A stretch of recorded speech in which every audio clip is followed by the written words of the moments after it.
محرم الحرام کا جو مہینہ ہے، اس میں انسانی تاریخ کا ایک بڑا اہم واقعہ ہوا۔ اللہ تعالیٰ نے موسیٰ علیہ الصلوۃ والسلام کو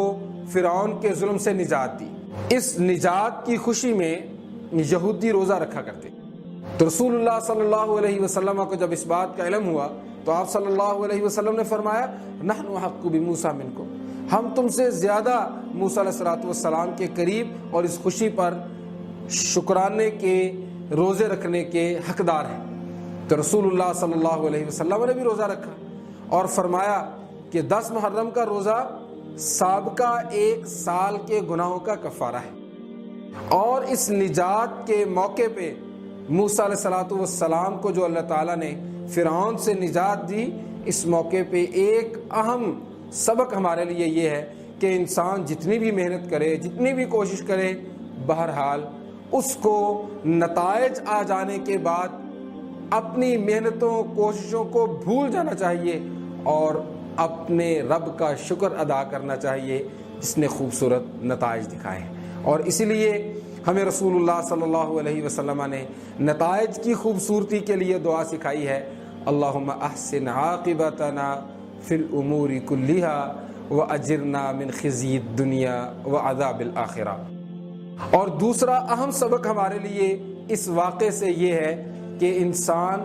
محنت کرے، کوشش کرے، اپنی صلاحیت کو استعمال کرے،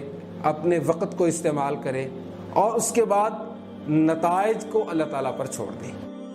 اور پھر اللہ تعالیٰ پر یقین رکھے۔ جب موسیٰ علیہ الصلوۃ والسلام اپنی قوم کو لے کر سمندر کے کنارے پہنچے تو آگے سمندر اور پیچھے فرعون کا لشکر، لوگ کہنے لگے اے موسیٰ انا لمدرکون، بے شک آج ہم مارے گئے، پیچھے لشکر ہے اور آگے سمندر ہے۔ تو اتنے مشکل وقت کے اندر، اتنے کٹھن مرحلے کے اندر اپنی ساری صلاحیتیں اور اپنے سارے اسباب استعمال کر دینے کے بعد انسان کے یقین کا کیا معیار ہونا چاہیے، جو موسیٰ علیہ الصلوۃ والسلام نے اس وقت کہا تھا کلا، ہرگز نہیں، ان معی ربی سیہدین، بے شک میرے ساتھ میرا رب ہے، ان قریب وہ میری رہنمائی کرے گا۔ اور تیسری اہم بات ہمیں اس موقع پہ یہ بھی یاد رکھنی چاہیے کہ وہ اللہ